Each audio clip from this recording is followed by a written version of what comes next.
అందరికీ నమస్కారం. నేటి కార్యక్రమ సభాధ్యక్షులు గౌరవనీయులు సోదరులు నగర corporation chairman mayor Shri Sunil Rao గారు, నేటి కార్యక్రమ ముఖ్య అతిథి చాలా బిజీ ఉన్నప్పటికీ కూడా ఎట్టి బస్సులో కరీంనగర్ రావాలి సార్. స్మార్ట్ సిటీ పనులను ప్రారంభోత్సవం చేయాలి.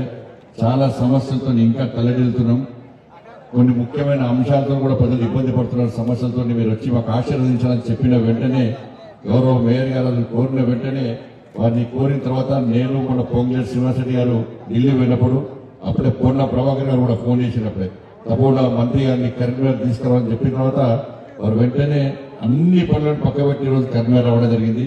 శ్రీ మనోహర్ లాల్ ఖట్టర్ గారు కేంద్ర మంత్రివర్యులు వారికి తెలంగాణ రాష్ట్ర ప్రజల తరఫున కరీంనగర్ కార్పొరేషన్ ప్రజల తరఫున హృదయపూర్వక స్వాగతం పడుతూ మన రాష్ట్ర మంత్రివర్యులు పెద్దలు పొంగులేటి శ్రీనివాసరెడ్డి గారు వారికి కార్యక్రమం సంబంధం లేకుండా ఎట్టి బస్సులో కరీంనగర్ కూడా నా శాఖకు సంబంధించి గృహాలు ఎక్కువ ఇస్తా, ఇంద్రమ ఇళ్ళ ప్రధానమంత్రి ఆవాస్ యోజన కింద ఇండ్లను మనకు ఎక్కువడానికే వచ్చినటువంటి మా పొంగులేటి శ్రీనన్న గారు, అదేవిధంగా మా అన్న మా సోదరుడు పెద్దలు గౌరవనీయులు శ్రీ పొన్నం ప్రభాకర్ గారు, అదేవిధంగా గౌరవనీయులు స్థానిక శాసనసభ్యులు మా అన్న గౌముల కమలాకర్ గారు. నాకు పూర్ణమన్నకైతే పోయినది ఏం లేవు, గ్యాప్స్ ఏం లేవు. నాకు కమలాకర్ కూడా గ్యాప్స్ ఏం లేవు. ఇక కొంచెం ప్రభాకరం కమలాకర్ అది కూడా పోతుంది సార్, ఉండదు ఇక అవి కూడా పోతాయి. ఇక దీంతో ఈ స్టేజ్తో క్లోజ్. ఇక డౌట్ వస్తుంది ఏదేమన్నా ఓ నవ్వుతలేరు, ఏం డౌట్ లేదు, అందరం కలిసి ఉంటున్నాను, ఏం ఇబ్బంది లేదు. అలా ఇవాళ ఈ వేదిక చూసినాక మా సీనియర్ల పరిచయం మా ఖమ్మంలో పోతే ఊకే కొట్టుకుంటారా, ఏడిపోయినా నొల్లెడుతుంది. కరీంనగర్లో వీళ్ళందరూ నవ్వుకుంటే ప్రశాంతంగా అందరు కలిసి ఉన్నారు అంటే బస్ అంటే అభివృద్ధికి ఇది ఒక ప్రధాన ఉదాహరణ. కరీంనగర్ స్మార్ట్ సిటీ విషయంలో అందరూ కలిసి అనేది ఒక మంచి సంకేతం పోయింది వాళ్ళు. అదేవిధంగా మాజీ మేయర్ గౌరవ పెద్దలు మా రవీందర్ సింగ్ గారు, గౌరవ డిప్యూటీ మేయర్ గారు, గౌరవ కలెక్టర్ గారు, గౌరవ మున్సిపల్ కార్పొరేషన్ కమిషనర్ గారు, అడిషనల్ కలెక్టర్ గారు, వేదిక ఉన్నటువంటి గౌరవ కార్పొరేటర్లకు, ఇచ్చేటువంటి పెద్దలకు, మీడియా మిత్రులందరూ కూడా హృదయపూర్వక నమస్కారం. చాలా సంతోషం. చాలా రోజుల తర్వాత ఈరోజు స్మార్ట్ సిటీ పనులను పూర్తి చేసుకుంటున్న సందర్భంలో కేంద్ర మంత్రివర్యులు ఒక సాధారణ కుటుంబం నుంచి చూడండి నాయకులు శ్రీ మనోహర్ లాల్ ఖట్టర్ గారు, వారి తండ్రి కిరాణా షాప్ నడుపుకుంటున్న సందర్భంలో ఆర్ఎస్ఎస్ ప్రచారంగా వచ్చిన తర్వాత రాజకీయాలకు వచ్చి హర్యానాలో 2 పర్యాయాలు ముఖ్యమంత్రిగా ఉండి కేంద్ర పట్టణాభివృద్ధి, విద్యుత్, దాంతోపాటు హౌసింగ్ మంత్రిగా 3 ప్రధానమైన బాధ్యతలు చేపడుతున్న వ్యక్తి వారు.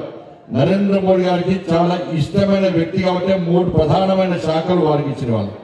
ఇవాళ మనందరి విషయాలు మన సమస్యలను నరేంద్ర మోడీ గారికి తీసుకుపోయి ఈ కరీంనగర్ కార్పొరేషన్ లో ఇంకా అందంగా తీర్చిదిద్దాలని చెప్పి ఒక ఆలోచనతోని వారు మనందరినీ ఆశీర్వదించడం రావడం జరిగింది. చాలా సంతోషం. ఇప్పుడు ఉదయమే ఒక పార్కు, దాంతో పాటు కమర్షియల్ కాంప్లెక్స్, దాంతో పాటు 24 గంటల నీటి సరఫరా. మీకు తెలుగు రాష్ట్రాలు కాదు, ఈ సౌత్ లో ఎక్కడ కూడా ఈ దక్షిణాది రాష్ట్రాల్లో నాకు తెలిసి ఎక్కడ కూడా 4000 కనెక్షన్స్ 24 hours వాటర్ కనెక్షన్ ఈ సౌత్ లో ఎక్కలేదు. మొట్టమొదటిసారి స్మార్ట్ సిటీలో భాగంగా ఇలా కేంద్ర ప్రభుత్వం కరీంనగర్ స్మార్ట్ సిటీ పేరు మీద 4000 కనెక్షన్ ఇస్తున్నాడు. నిజంగా దీనికి సహకరి కష్టపడి పనిచేసినటువంటి గౌరవ మేయర్ గారికి, గౌరవ పాలక వర్గం అందరికీ, గౌరవ కలెక్టర్ గారికి, కమిషనర్ గారికి హృదయపూర్వక ధన్యవాదాలు తెలుస్తున్నాం. కమలాకర్ వారికి కూడా ప్రత్యేక కృతజ్ఞతలు తెలుస్తున్నాం. ఇది ఎక్కలేదు కాబట్టి ఇప్పుడే మంత్రి గారికి చెప్తున్నారు, కేంద్ర మంత్రి గారు చెప్తున్నారు, సార్ ఓన్లీ ఇవి 4 డివిజన్స్ మాత్రమే వస్తున్నాయి. రాబోయే రోజుల్లో కరీంనగర్ కార్పొరేషన్ అంతా కూడా ఈ 24 hours వాటర్ సప్లై ఇవ్వడానికి కేంద్ర ప్రభుత్వం మీ శాఖ నుంచి ప్రత్యేకంగా మాకు నిధులు ఇచ్చే ప్రయత్నం చేయాలని చెప్పి వారికి కోరడం జరుగుతున్నది. దాంతోపాటు మా పొన్న ప్రభాకర్ అన్న ఆవేదన చెప్పాడు. మీ అందరికీ ఆ వాయిస్ అర్థం కాలే. మీ అందరికీ ఆ డంపింగ్ యార్డ్ కంపు చాలా ఇష్టం ఉంటున్నది మీకు, అందుకే ఎవరు తప్పుడు గట్టి కొట్టుబట్టే. మా ప్రభాకర్ చాలా ఆవేదన మంచి అయిపోయాడు. కాబట్టి అలా మంత్రి గారు ఉన్నారు కాబట్టి ఒక్కసారి అందరు లేచి నిలబడి ఆ డంపింగ్ యార్డ్ కంపు మాకు పోవాలని చెప్పి ఒక్కసారి విజ్ఞప్తి చేయడం అందరూ వస్తారు సార్. మిత్రులు కూడా కూర్చున్న వాళ్ళంతా లేచి మీకు కంపు అవసరమైన కూర్చొని లేకుండా నిలిచి వాళ్ళకి చెప్పండి. Thank you. తప్పకుండా ఆ డంపింగ్ యార్డు దాని వల్ల చాలా नुकसान हो रहा है सर. करीमनगर में बर्निंग इशू है सर, वो डंपिंग यार्ड का इशू पूरा जनता को नुकसान हो रहा है सर. आप कृपया करके वो डंपिंग यार्ड से पूरा विमुक्ति करिए सर कभी करीमनगर जनता को प्लीज सर. ये इंपॉर्टेंट इशू है सर. ये కాబట్టి డంపింగ్ యార్డ్ విషయంలో తప్పకుండా వారు స్పందిస్తారని చెప్పి వారు ప్రధాన సమస్యలు ఆ డంపింగ్ యార్డ్ సమస్యను వారు పరిష్కరిస్తారని చెప్పి ఒక నమ్మకం విశ్వాసం ఉంది. దాంతోపాటు ఇప్పుడు కూడా కేంద్ర ప్రభుత్వము అన్ని రకాల స్మార్ట్ సిటీ ప్రకటించిన తర్వాత అన్ని రకాల నిధులను విడుదల చేస్తుండడం వల్లనే ఇవాళ స్మార్ట్ సిటీ వాళ్ళ పనులు పూర్తి కాబోతున్నాయి. వాళ్ళు సరే కొంత ఇబ్బందులు వస్తున్నప్పుడు కూడా మొదట నిధులు కాని సందర్భంలో కూడా స్టాండింగ్ కమిటీలో నేను చాలా సీరియస్ గా గొడవ చేసిన తర్వాత అప్పుడు వెంటనే ప్రభుత్వం నిధులు విడుదల చేయడం కరీంనగర్ కానీ వరంగల్ కానీ దాని తర్వాత పనులని త్వరితగతిన పూర్తి చేసే ప్రయత్నం చేసింది. స్మార్ట్ సిటీ మిషన్ యొక్క టర్మ్ అయిపోయినప్పుడు కూడా మనోహర్ లాల్ ఖట్టర్ గారు మంత్రి అయిన తర్వాత స్మార్ట్ సిటీ మిషన్ ఆపే ప్రసక్తి లేదు.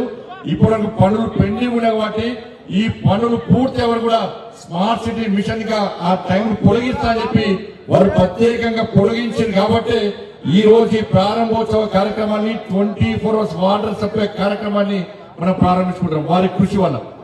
కాబట్టి కరీంనగర్ కార్పొరేషన్ కు అన్ని రకాల అభివృద్ధి కార్యక్రమాలు చేయడానికి సిద్ధంగా ఉన్నాం.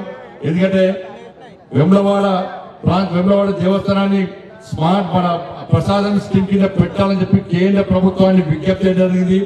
అదేవిధంగా కొండగట్టు ఆంజనేయ స్వామి దేవాలయాన్ని కరీంనగర్ ఎల్ఎండిని కూడా టూరిజం రామాయణ సర్క్యూట్ కింద టూరిజం కింద పెట్టాలని చెప్పి కూడా కేంద్ర ప్రభుత్వానికి విజ్ఞప్తి చేసిన తర్వాత సంబంధిత శాఖ మంత్రి సానుకూలంగా స్పందించడం జరిగింది.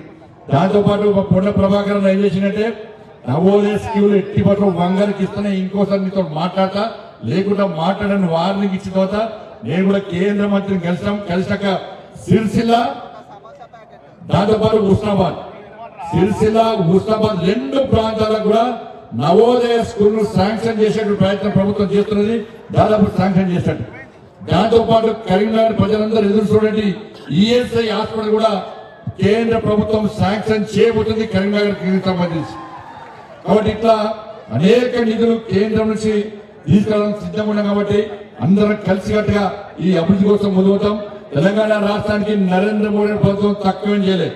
10 సంవత్సరాల్లో 12 లక్షల కోట్ల రూపాయలను ఈ తెలంగాణ రాష్ట్రానికి ఇచ్చిన ఘనత కేంద్ర ప్రభుత్వానికి. కేవలం 1,50,000 కోట్ల రూపాయలను జాతీయ రహదారులకు ఇష్టం. ఇవాళ కేవలం పెద్దపల్లి తప్ప 32 జిల్లాలకు జాతీయ రహదారుల విస్తరణ జరిగింది. పెద్దపల్లి కూడా అతి త్వరలో దాన్ని కూడా జాతీయ రహదారి విస్తరణ చేయడానికి కేంద్ర ప్రభుత్వం సిద్ధంగా ఉంది. 32,000 కోట్ల రూపాయలను రైల్వే నిధులకు ఇవ్వడం జరిగింది. ఇట్లా ప్రభుత్వానికి సహకరించడానికి సిద్ధంగా ఉన్నాం. మరి కేంద్ర రాష్ట్ర ప్రభుత్వాలు కలిసి ముందుకు సాగుతానే కలిసి సమన్వయంతో ముందుకు సాగుతానే రాష్ట్ర అభివృద్ధి సాధ్యమైన విషయాన్ని మనం గుర్తుంచుకోవాల్సిన అవసరం. కాబట్టి అందరం కలిసిమెలిసి ఎట్టిపోతూ ఈ కరీంనగర్ అభివృద్ధికి రాబోయే రోజుల్లో కూడా మేమందరం ముందుకు వస్తామని చెప్పి ఈ సందర్భంగా విజ్ఞప్తి చేస్తూ సమయం లేదు. వారు మళ్ళీ ఢిల్లీ హైదరాబాద్ లో మీటింగ్ ఉంది. ఢిల్లీ పోవాల్సి వారు మాట్లాడాల్సిన అవసరం ఉంది. కాబట్టి మన సమస్యలు వారికి చెప్పినాం కాబట్టి వారు మన సమస్యలను స్పందిస్తారని చెప్పి ఒక ఆశతోని ఈ రోజు మనం ఉన్నాం. కాబట్టి దానికోసమే ఇంత పెద్ద సమావేశాన్ని ఏర్పాటు చేసి వారిని ఆహ్వానించడం జరిగింది. కాబట్టి మీరు కూడా రాజకీయాలకు అతీతంగా సహకరించండి. ఈ భేదాభిప్రాయాలు పక్కబెట్టి అందరం కలిసిమెలిసి అన్ని జెండాలు పక్కబెట్టి అభివృద్ధి ఎజెండాగా మనం ముందు ప్రయత్నం చేస్తే తప్పకుండా కరీంనగర్ ఇంకా అభివృద్ధి చేసుకునే అవకాశం ఉంది. కాబట్టి మీరు గెలిపించిన పార్లమెంట్ సభ్యుడిగా మీ ఆశీర్వాదంతో గెలిచిన పార్లమెంట్ సభ్యుడిగా మీరు గెలిపించిన తర్వాత నన్ను కేంద్ర ప్రభుత్వం నరేంద్ర మోడీ గారు మంత్రిని చేసిన తర్వాత ఎట్టి బస్సులో కరీంనగర్ అభివృద్ధిని ఆపే ప్రసక్తి లేదు. ఏ ఆశతోని ఏ ఆలోచనతోని మీరు ఒక బాధ్యతను నా భుజ స్కంధాల మీద పెట్టారో ఈ కరీంనగర్ పుట్టిన బిడ్డగా ఈ మానేరు నీళ్లు తాగిన కాబట్టి తప్పకుండా ఈ కరీంనగర్ అభివృద్ధికి కంకణ బద్దునే ముందుకు సాగుతా అని చెప్పి ఈ సందర్భంగా అందరికీ విజ్ఞప్తి చేస్తూ ముగిస్తున్నాను. భారత్ మాతాకి జై.